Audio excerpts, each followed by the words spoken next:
The reservation is primarily occupied by non-native people. And oftentimes these people took the best lands near the river bottoms, the places where we would gather food, medicines. And so on many reservations it's like this. We call it checkerboard, where you have tribal lands checkerboarded with lands that are owned by non-native people. Of course, this creates conflict. Many of the most racist people are the ones that live in our lands. So we have difficulties with racism and people who don't like Native people.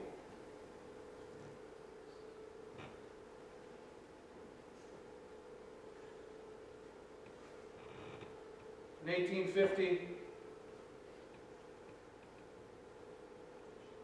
this is the amount of lands that tribes had in black. 1865, 1880, 1990. So the reservation where I'm from is here, Wind River. And again, this is what it looks like today. You can see the names of the tribes with the reservations. The Navajo people have the largest reservation. It takes up areas in 4 states here. The Navajo people are very rich in their culture because they have a large land base. The Hopi people have an even richer culture because they are within another reservation, separated from non-native people. Because they've been separated from non-native people, they've maintained their culture and especially their language. We originally had the Shoshone Reservation, but it was practice of the day to place your enemy tribe with another tribe. The federal government placed our enemy tribe on our reservation, the Arapaho, in 1886. They became part owners of the reservation in 1923, where the name of the reservation changed from the Shoshone Reservation to Wind River Indian Reservation. Of course, we didn't kill each other off, and today we still live together, but we have 2 tribal governments. The Arapaho have their own government, and the Shoshone, we have our own government. And we often can't agree on things when it pertains to the both tribes on the reservation concerning natural resources, hunting, fishing, governance. We do the best we can.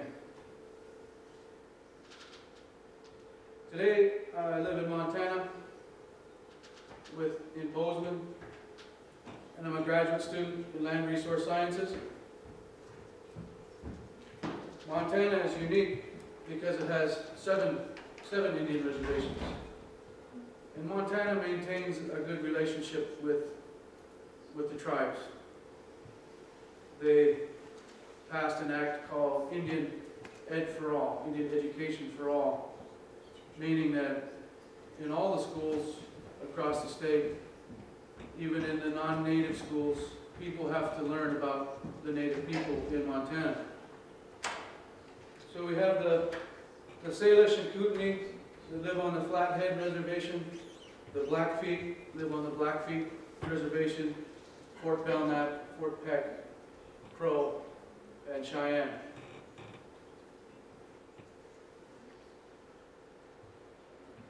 Here you can see the relation of Wyoming to Montana. Montana has 7 reservations, Wyoming only 1. Wyoming is called a cowboy state, meaning there's lots of cowboys, lots of cows, and if you've ever heard of cowboys and Indians fighting, it's kind of like that today still politically. Politically, we don't often get along very well, the state of Wyoming and the tribes and the Wind River Reservation. Montana, like I mentioned, does a better job. As was stated yesterday, we want to draw a connection between the Altai system and the Greater Yellowstone ecosystem. So in this image you can see that the reservation is included in the Greater Yellowstone ecosystem. And this is very important because not only is the Greater Yellowstone ecosystem our previous homeland, we still visit the homeland of our ancestors. We go to Yellowstone to pray. We go there to gather foods, medicines, and even to hunt sometimes.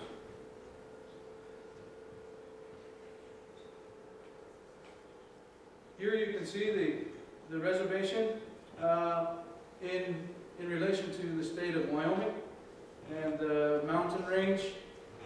Here is the Wind River Range, and in the north we have the Owl Creek Mountains, and the Wind River divides the two mountain ranges.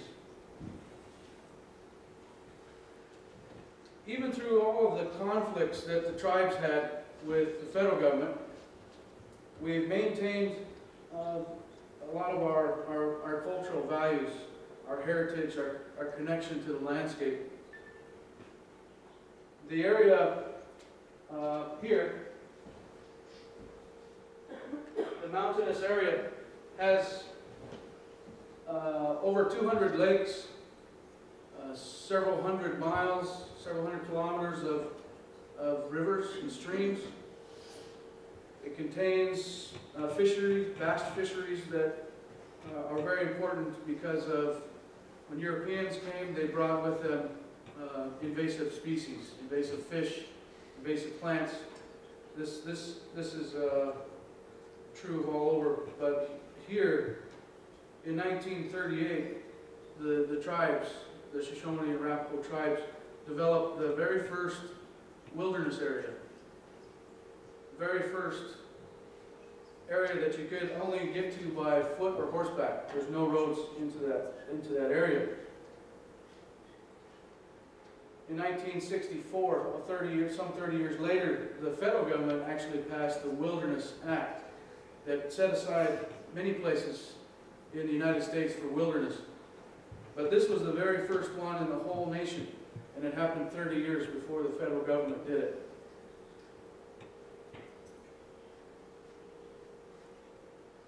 So the tribes have a history of conservation. We were caretakers of the land. We took care of the fish and the animals and the plants and the water. And we still do this today. And many tribes do, but the conservation of certain wildlife species, certain things that you do with water began at our reservation. In 1938, like I mentioned, we passed the wilderness roadless area, and it's depicted in the bottom left there. We also passed regulations for fishing. For non-native people to come to the reservation, they have to buy a fishing permit. So otherwise you can't fish our waters, and you can't really go off of the main highway if you're non-Indian, non-native. So this protected lots of our waterways.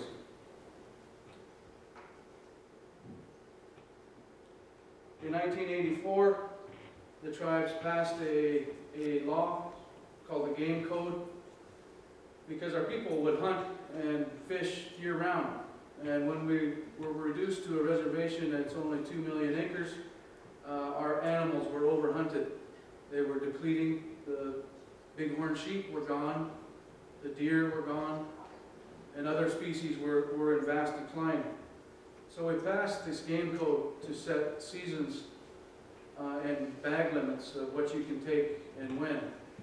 And we also reintroduced the bighorn sheep.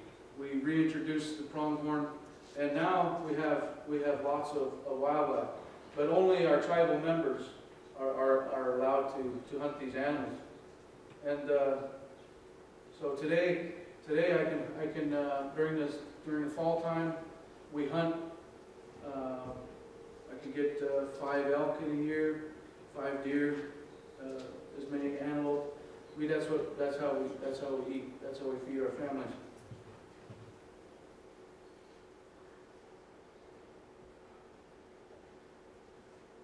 Here, this is just a photo of the regulations that we have for our people. There is 3,700 Shoshones and 8,177 Arapaho people on a reservation. The tribal lands compose 1,888,000 acres. It's basically the same size as Yellowstone. So, in the 1990s and the 2000s, we were able to protect our wolves. So we passed a wolf management plan that protects these wolves. The state of Wyoming they want to kill all the wolves off because of the protection of the cattle and the sheep. So we have a different outlook. We have a great respect for the wolf. We see it as a brother. We don't necessarily hunt the wolf anymore, and we value its presence on the reservation. We have three wolf packs on our reservation now, and also passed a grizzly bear management plan that protects grizzly bears. Also, the state of Wyoming has a different outlook, again, for protection of their cattle. But we like to have the grizzly bears there, and we greatly respect both predators. So species conservation and management is very important to the tribes. And for me, this animal here is the only one left that we don't have. We were able to restore the wildlife species that were nearly wiped out.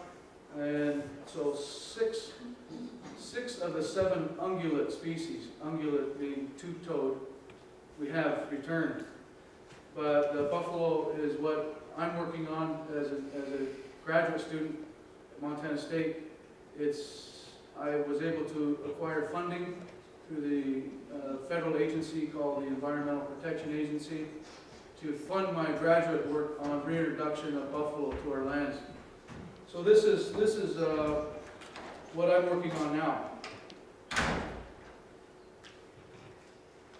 So we've fought to maintain what we have today. We're lucky to have made it through the genocide. We're lucky to have been able to have a land base. We're lucky to be able to hunt and fish the way our ancestors did. And a lot of this is because of spirituality. Spirituality is the way we were able to overcome the obstacles. This is an image of a Sundance. A Sundance is a way of prayer, a way of worship, where the dancers, they fast for 4 days. They can't eat or drink any water for 4 days in this sacrifice. It's a ritual where we offer everything we have as a human being to pray and give thanks for being alive. And so the Sundance is a way that we do that. The center tree is very important because it connects the ground with the heavens. And so the dancers are inside of the arbor, and we have singers that sing specific songs for the Sundance. And it's a way to gather together. The people come together and pray to give thanks in this way. the federal government banned this from happening. And finally, we were able to get it back. They finally respected the fact that we have our own beliefs, our own system of prayer, and our own way of believing in God. We also do this through powwow. And as many of you saw yesterday, we gather together to sing and dance. We celebrate life in this way. And it's similar, everything happens in a circle. You saw me use the sweetgrass. This is very important. The smoke carries our thoughts and prayers to the Creator. You can see the sweetgrass there. We also use sage or artemisia in the same way. And the scientific name of the sweetgrass here is Hierochloi odorata. The three braids, the three strands, represent mind, body, and spirit. And so when you pray like that, that's what's helping you heal.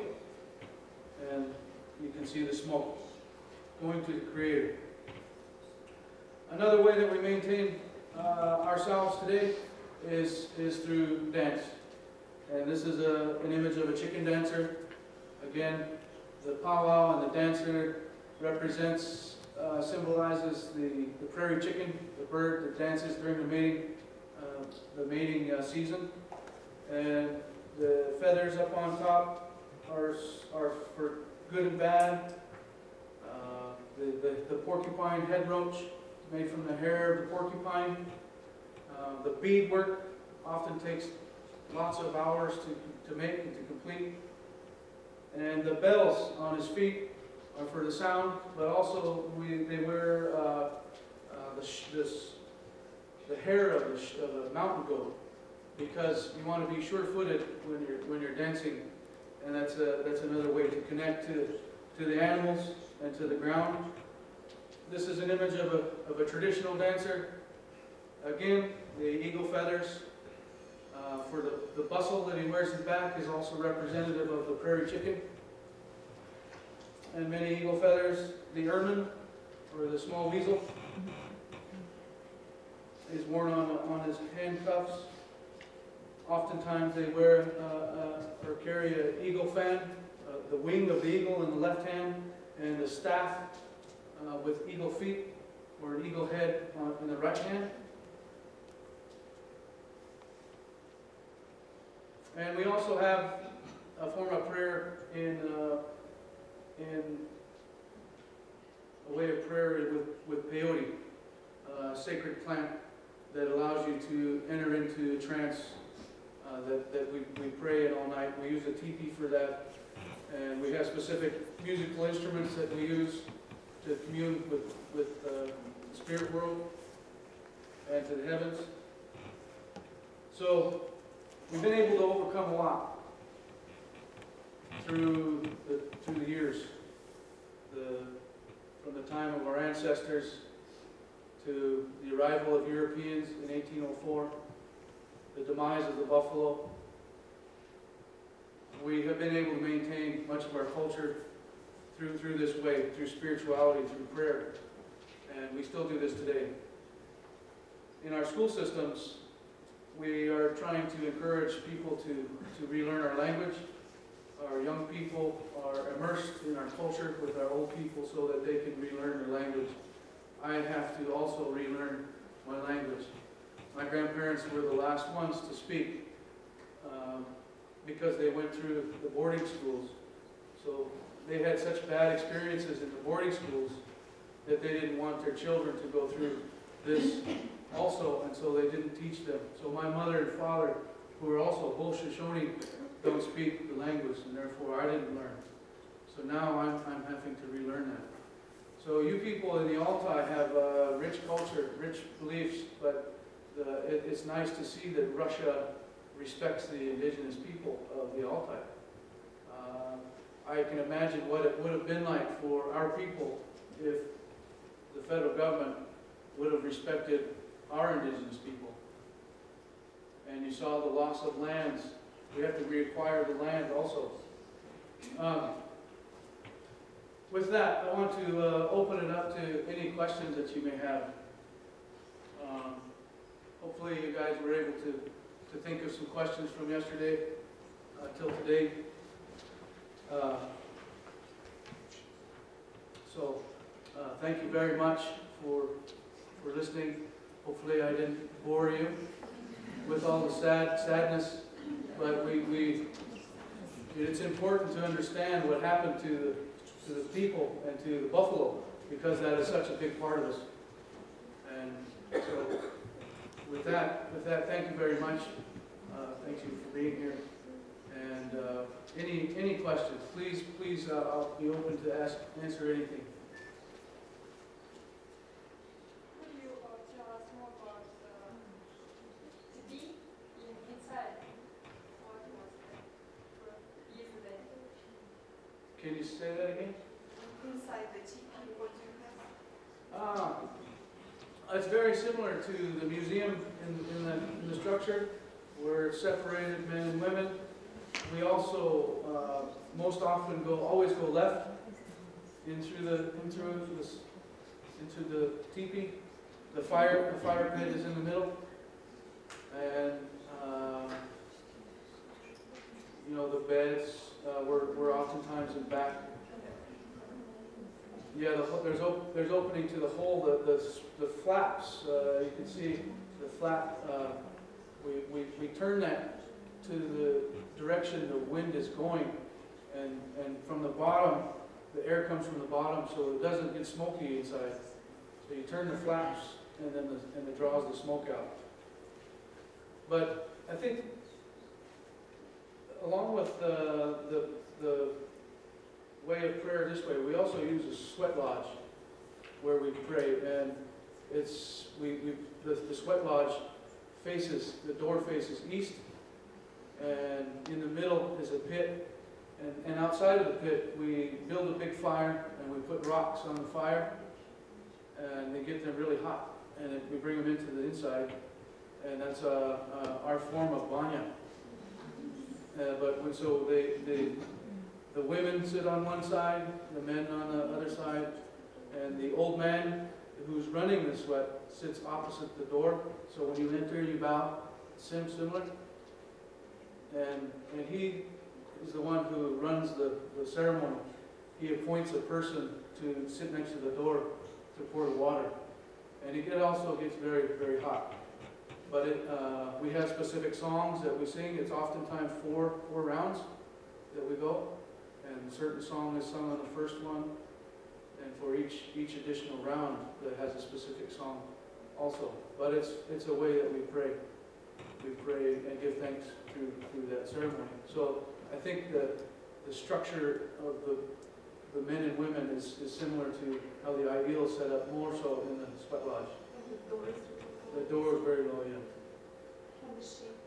Shape is this, yeah, we use willow branches that create the structure. It represents the Mother Earth, because the inside, it also represents the womb, or the mother.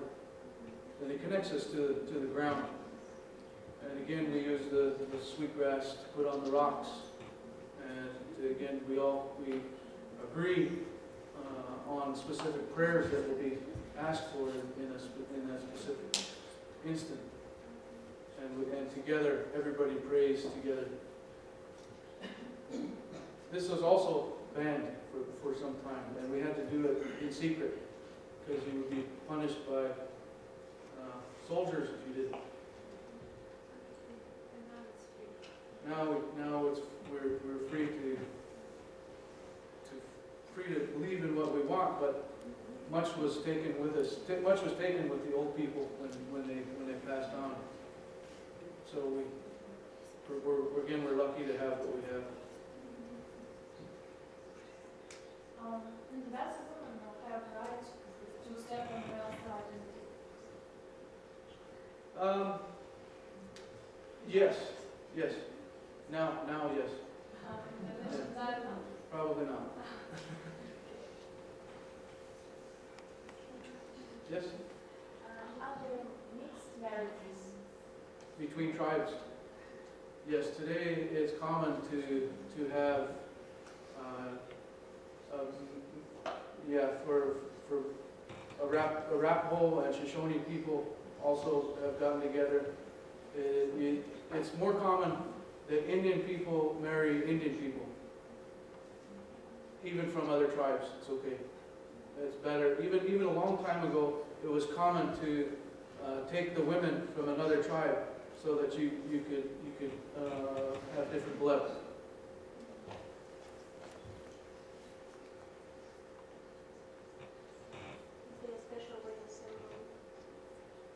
There used to be more traditional forms of marriages, oftentimes in the teepee, often accompanied with a ceremony, with the traditional form of prayer with the peyote, or often a sweat through the sweat lodge. Today, not so much. The missionaries that came to the reservations had a pretty big impact on the people that have religious beliefs now. So it's not uncommon for our people to adopt the ways of the Christians. But oftentimes our ceremonies have taken, when they tried to outlaw the ceremonies, we took from them the cross and we put it in our sweat lodge so that they would think that we're praying for them, praying their way. But we just did that as a way to hold them off.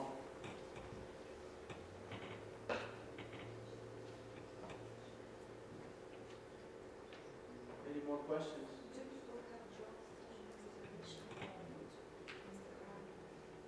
Yeah, people, it's very high unemployment, though. The national average for unemployment is about 7 to 10%. On the reservations, it's not uncommon to have 60 to 70% unemployment. So we're trying to increase jobs for people, and we're trying to promote entrepreneurship, small businesses. Many people work for the federal government or agencies that work with tribes. But we do have high unemployment. We also have the highest dropout rate for our young people. We want to encourage our young people to continue on with school, but it's difficult. So we have a high dropout rate in high school. Not very many people want to leave the reservation. Huh?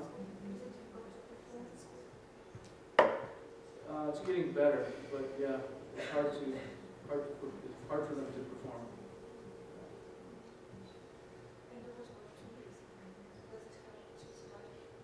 Yeah, we're trying to encourage more tourism, and the tribes have some small businesses where we sell our arts and crafts. So we do lots of beadwork, some traditional forms from art that tourists buy.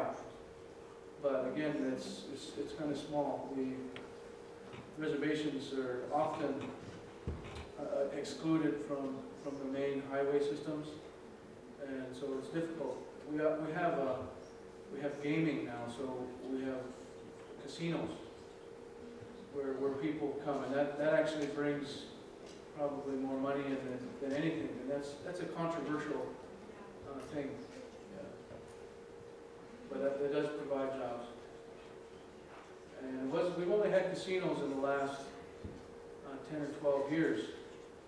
The Arapaho tribe now has 3 casinos, and the Shoshone tribe has 1.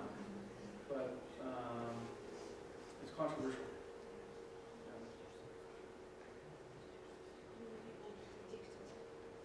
Addicted, and it takes away from their families. So we have issues with family stuff. Kids are left home. Yeah, it's difficult. And then, when you go to the casino, then it takes you away from your traditional arts and crafts also.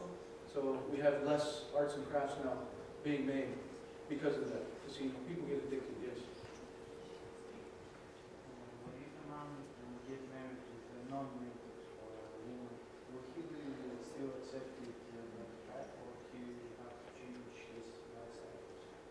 He'll be accepted, but it's often frowned upon.